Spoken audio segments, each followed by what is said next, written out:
বাড়ি বান দিছে আর ওয়া পানি পানি করছে আমো পানি করছে আর ওয়ার পানি না দেয় আর ওয়া লুইট গেই গেছি মাহিন উঠতি বয়সী মায়াবী চেহারার দুরন্ত এক কিশোর, স্কুলের 7ম শ্রেণীর ছাত্র। এই বয়সে ছেলেমেয়েরা দুষ্টুমি করবে, এটাই তো স্বাভাবিক বাস্তবতা।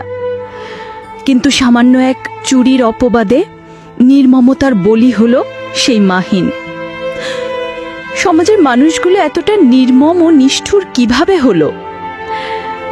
বন্ধুদের নিয়ে কক্সবাজার থেকে বাড়ি ফেরার পথে চোর ভেবে তাড়া খেয়ে আশ্রয় নেয় পাশের নির্মাণাধীন বিল্ডিংয়ে, কিন্তু সেখানেও বাঁচতে দেয়নি তাদের। ফটিকচোরের কাঞ্চননগরের লোকজনের হাতে ধরা পড়ল সে এবং তার বন্ধু রাহাত ও মানিক। মুহূর্তেই শুরু হলো বীভৎস প্রহারের দৃশ্য। মধ্যরাত থেকে ভোর পর্যন্ত দফায় দফায় মধ্যযুগীয় কায়দায় ব্রিজের পিলারের সাথে রশি দিয়ে বেঁধে ইচ্ছে মতো পিটানো হলো তাদের। মৃত্যু যন্ত্রণায় কাঁপছিল কিশোর দেহগুলো। এক পর্যায়ে পানি পানি বলে চিৎকার করে মৃত্যুর কোলে ঢলে পড়ে মাহিন। মাহিনের বন্ধুরা যদিও বেঁচে গেছে, তবে সুস্থ হওয়ার পরও হয়তো তাদের সারা জীবন পঙ্গুত্ব বয়ে বেড়াতে হবে। সবচেয়ে হৃদয় বিদারক দৃশ্য, নিজের গর্ভধারণী মায়ের চোখের সামনে অসুর মতো পেটানো হচ্ছিল মাহিনকে। মৃত্যুর মুখে দাঁড়িয়ে মাকে ডেকে কাঁদছিল, আম্মু আম্মু পানি পানি, অথচ নরপশুরা তার শুকনো ঠোঁটে এক ফোঁটা পানিও তুলে দেয়নি। মাহিনের মা অশ্রুসিক্ত কণ্ঠে বললেন, আমার চোখের সামনে আমার ছেলেকে পিটিয়ে মেরে ফেললো ওরা। মৃত্যুর আগে বারবার পানি চেয়েছিল, কিন্তু তারা দেয়নি।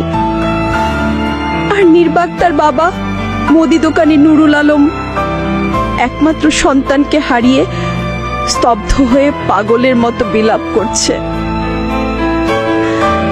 ঘটনার পর কান্নায় ভেঙে পড়ল পুরো গ্রাম। দেশে বিদেশে মানুষ হতবাক, কিভাবে মানুষ এতটা নিষ্ঠুর হতে পারে। চাঞ্চল্যকর এই ঘটনাকে ঘিরে সবার মুখে একটাই প্রশ্ন, বিচারের বাণী কি আবারও নিভৃতে কাঁদবে, নাকি মাহিনের খুনিরা আইনের ফাঁক ফোকর দিয়ে বেরিয়ে আসবে? ফিরবে না আর দুরন্ত মাহিন, জ্বালাবে না আর গ্রামের অকৃতজ্ঞ মানুষগুলোকে, কারণ মাহিন তো এখন জান্নাতের পাখি। এমন নির্মমতা যেন আর কোথাও না ঘটে। মাহিনের মায়ের মতো আর কোনো মায়ের বুক যেন খালি না হয়। মানবতার এই লজ্জাজনক হত্যাকাণ্ডে যেন দ্রুততম সময়ের মধ্যে বিচারের রায় কার্যকর হয়, এটাই আজ গোটা দেশের দাবি।